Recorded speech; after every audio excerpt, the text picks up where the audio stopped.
Minasan, konnichiwa. Non, je rigole, je vais pas continuer à parler ainsi, j'en suis parfaitement incapable.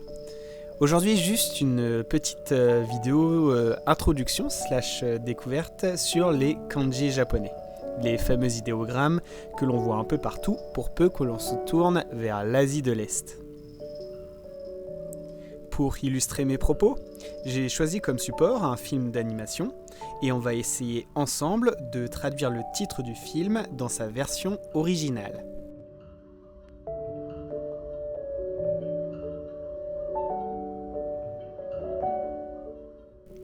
Mais avant tout, il faut se poser une question.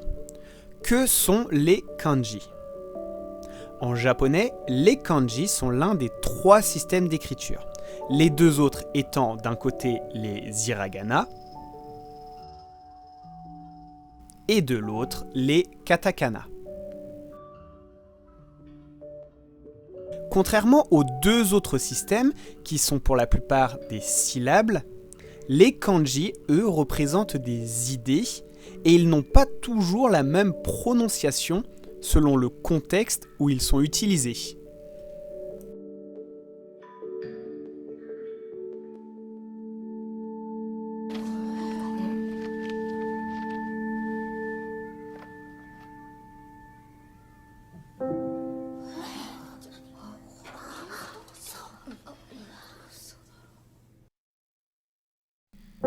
En effet, en japonais, il existe 2 systèmes de lecture pour les kanji. Il y a tout d'abord la lecture chinoise dite onyomi et la lecture japonaise dite elle kunyomi. Et à l'intérieur de ces lectures, il peut exister différentes prononciations pour le même kanji. そうこんなもんっしょ悪いやついいじゃんいいじゃんいい感じあ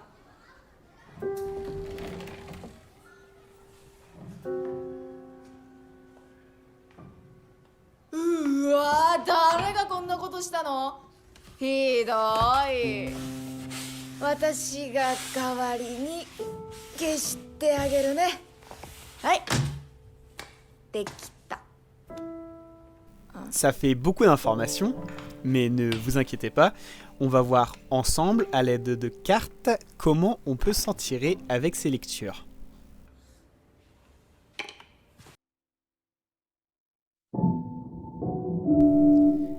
Et quand je parle de cartes, je parle de ceci, qui sont en fait des cartes, les kanji japonais pour les nuls, qui sont vraiment très bien construites. On va reprendre avec nos 2 systèmes de lecture. Ce n'est pas un hasard si on le retrouve un rapport avec la Chine, puisque les idéogrammes chinois auraient été adoptés par les Japonais au 5e siècle après Jésus-Christ. De plus, si on reprend en japonais, le mot kanji, c'est le mot que vous voyez ici. Oui, j'ai un peu préparé ma vidéo quand même. On y retrouve en fait les origines de la Chine, puisque ce premier kanji, ce premier idéogramme, si je le retourne, qu'est-ce que je peux lire ? Je peux lire ici kan, mais surtout sa traduction qui fait référence à la Chine des Han, donc l'ethnie majoritaire en Chine. Ce qui est intéressant aussi à noter sur cette carte, c'est ici, c'est katakana. Ces katakana représentent en fait le mot kan et c'est en fait la lecture onyomi, donc la lecture chinoise de l'idéogramme. En deuxième instance, si je prends maintenant ce kanji, qu'est-ce que je peux lire ? Je peux lire ici qu'il y a 2 lectures. Il y a ici la première lecture ji et ici à côté, à droite, la lecture asa. Sa traduction de cet idéogramme représente en fait les caractères, les lettres ou les mots. Si je regarde à nouveau en bas, ce katakana veut dire ji. C'est en fait la première lecture ici. Ceci est la lecture onyomi, donc la lecture chinoise, et à côté, asa, c'est ce qui est représenté ici, c'est la lecture japonaise. En l'occurrence, quand on met ces deux kanji côte à côte, on n'utilise en fait que la lecture chinoise. Kanji. Kanji, donc littéralement, si on reprend les idées véhiculées par ces idéogrammes, caractère chinois.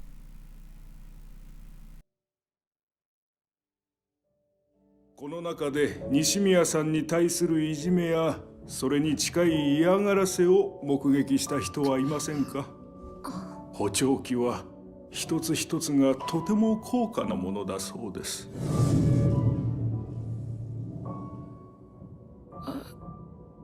これ以上お父さんお母さんに迷惑がかかる前に。石田。なあ、お前だろうが。早く立てよ、ほら！Il n'y a pas de règle absolue pour savoir si on utilise la lecture chinoise, donc la lecture onyomi, ou la lecture japonaise, la lecture kunyomi. Mais une idée qui semble quand même se dégager est que quand le kanji est utilisé seul, c'est la lecture japonaise qui semblerait primer. A l'inverse, quand le kanji est utilisé avec d'autres kanji, c'est plutôt la lecture chinoise que l'on privilégie. Mais je rappelle, cette règle est loin d'être absolue et seul un travail en fait de mémorisation et d'apprentissage s'impose pour savoir comment on lit les kanji.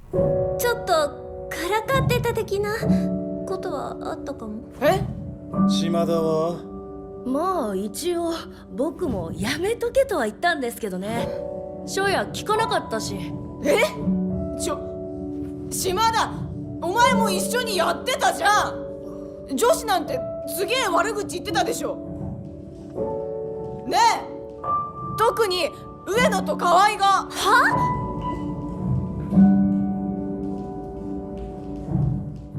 ？Petit fait à noter aussi intéressant quand on compare justement ces deux cartes, c'est que on voit ici que pour ce caractère, donc cet idéogramme kan, on n'a que une lecture onyomi. On n'a pas de lecture japonaise en fait, kunyomi. Donc c'est assez simple. Quand on voit ce kanji, on est sûr en fait qu'il se prononcera toujours kan. À l'inverse de celui-ci, qui pourra, selon le contexte où il est utilisé, soit se prononcer ji, soit se prononcer asa. Et comme dit tout à l'heure, pour le plus grand bonheur des apprenants japonais, il faut savoir que parmi les lectures onyomi ou les lectures kunyomi, il peut y avoir plusieurs prononciations.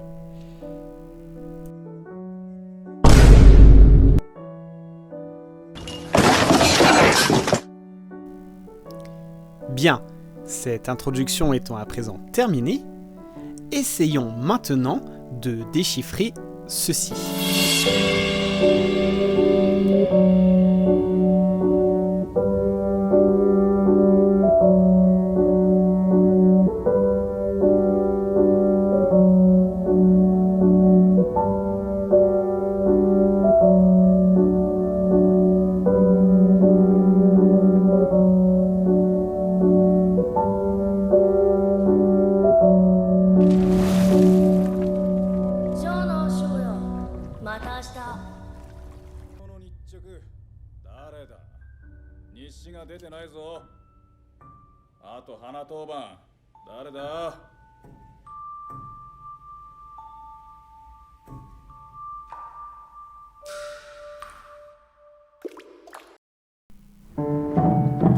Je vais commencer par rajouter des hiragana sous les différents kanji. On appelle ces écritures des furigana qui sont très utiles à la fois pour ceux qui apprennent le japonais, mais aussi pour les jeunes japonais, car grâce à ces furigana, même si on ne connaît pas le kanji, on peut quand même le prononcer.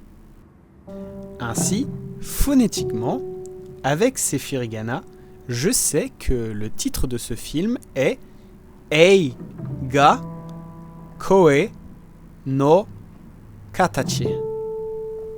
Bon, super, on sait prononcer le titre du film, mais on n'est pas plus avancé sur sa signification. Concentrons-nous dans un premier temps sur ces deux kanji.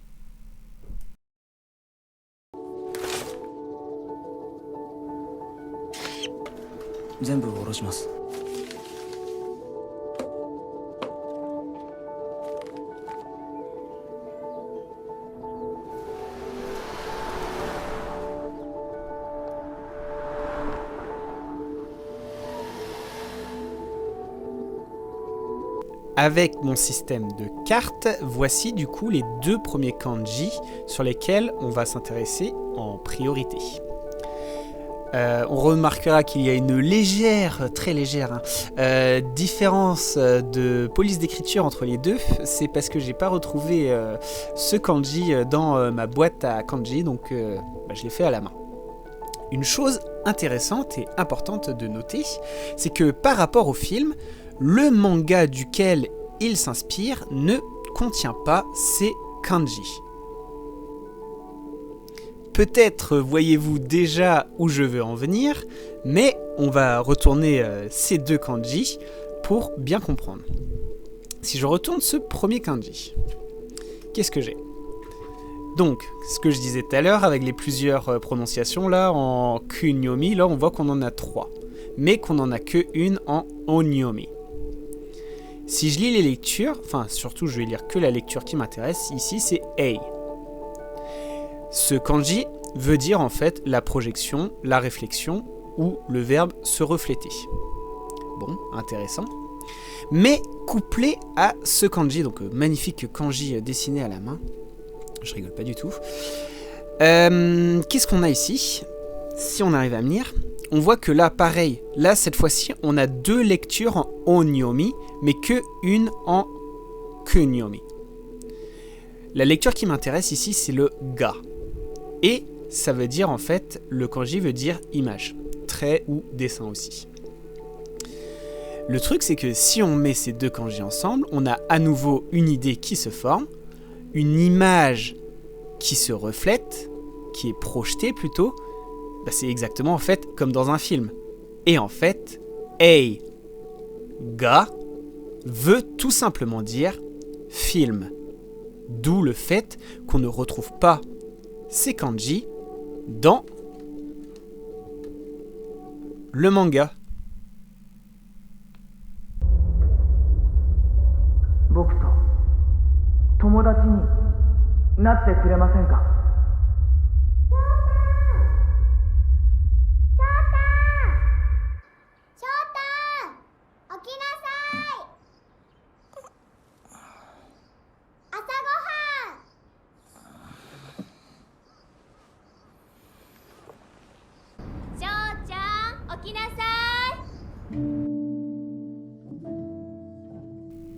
Super, donc on sait que c'est un film, c'est plutôt pas mal. Mais maintenant on va passer au kanji suivant, et pas des moindres, celui-ci.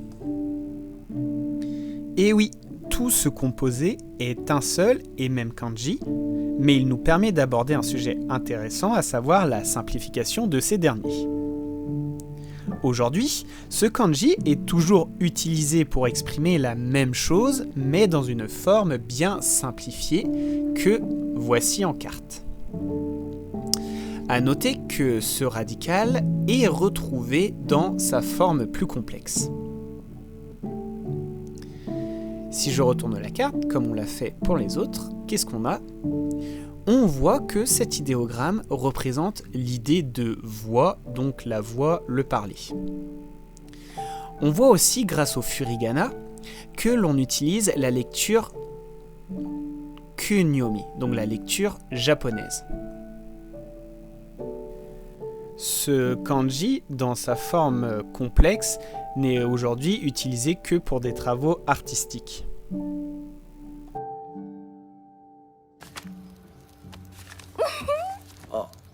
バイト頑張ったんだね。漫画も服も布団まで売っちゃって。でもあんたのその気持ちが嬉しい。ところでさ、翔ちゃん、なんで死のうとしたの？いや、まあこれでもいろいろあったんだよ。でもなんていうかもやっぱりそうだったのね。おかしいと思ってたのよ。部屋は異常に綺麗だし、携帯は繋がってないし、おまけに何あの意味深すぎるカレンダー。4月から後がちぎれてて。死ぬのやめるって言わなきゃこれ燃やすわよ。あんたが汗水垂らして稼いだ170万。おい、聞いてんのかこら。う。ああ、何バカなことを。バカはあんたよ、この親不孝者。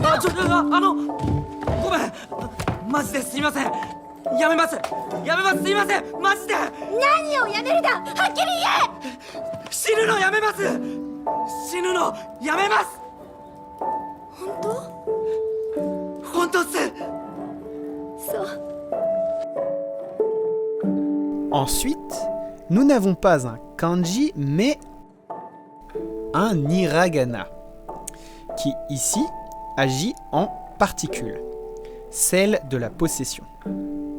En effet, le japonais est une langue qui fonctionne avec des particules, donc celle-ci en est une, qui se prononce no, et c'est la particule de la possession. Le sujet 1 possède le sujet 2. Exemple, watashi no kuruma, moi, la particule de la possession, voiture.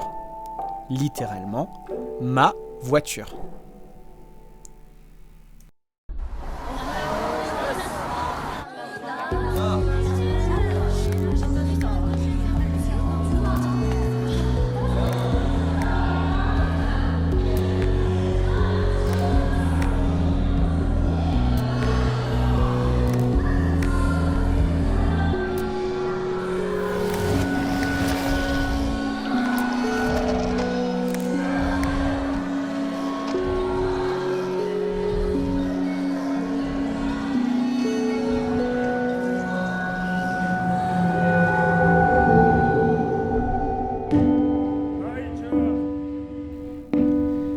Et enfin, nous avons le dernier kanji, katachi, qui signifie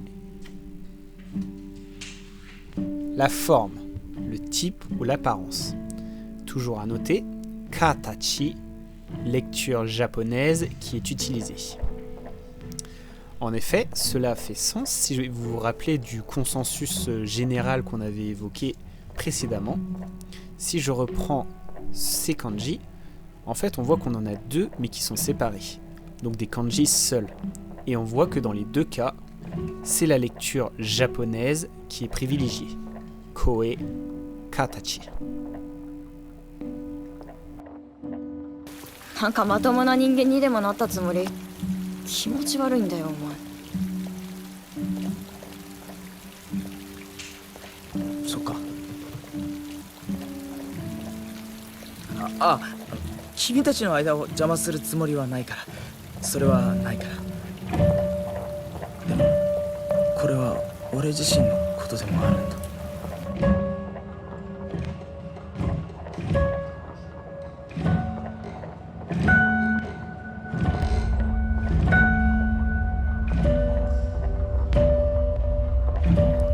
Ainsi, tout le monde ensemble, nous avons Ei, Ga, donc les deux veulent dire film, Koe, la voix, No, la particule de la possession, et Katachi, la forme. Littéralement, la forme de la voix, le film.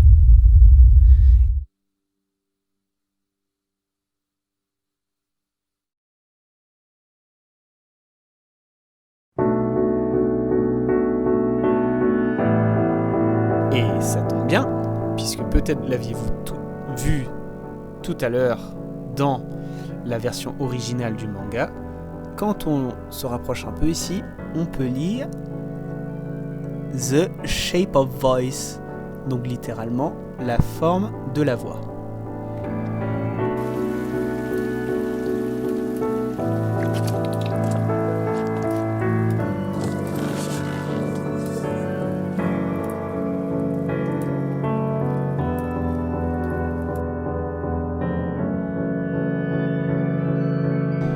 qui est amusant à noter aussi, c'est qu'en anglais comme en français, que ce soit pour le manga ou le film d'animation, les traducteurs ont opté pour un titre anglophone, mais différent, donc A Silent Voice. C'est une liberté littéraire qui a été prise, mais qui rend tout à fait justice au contenu de l'œuvre. 友達になれるかな。 Et c'est ça qui est amusant aussi dans l'apprentissage des kanji, c'est que lorsque l'on traduit un texte japonais, c'est qu'il n'y a jamais de traduction parfaitement exacte. Il y a toujours une libre part à l'interprétation par le traducteur. Une autre chose très sympa avec les kanji aussi, c'est que parfois, ils peuvent dessiner de très belles images. 俺は昨日と高い橋から飛び降りて死ぬつもりだった。西宮に会いに行ったのもそのための儀式で、過去最大で最強の度胸試しだったけど。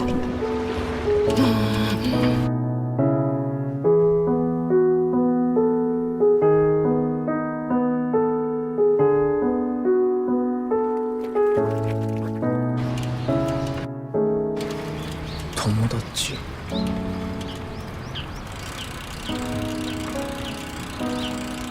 何言っちゃってんだよ。中学の入学式で島田が言った。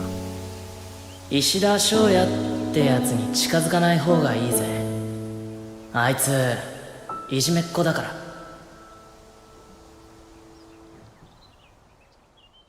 自分が犯した罪はそっくりそのまま自分に跳ね返る。その罪を背負い罰を受ける必要のある人間だと思い知った。そして俺は孤立した。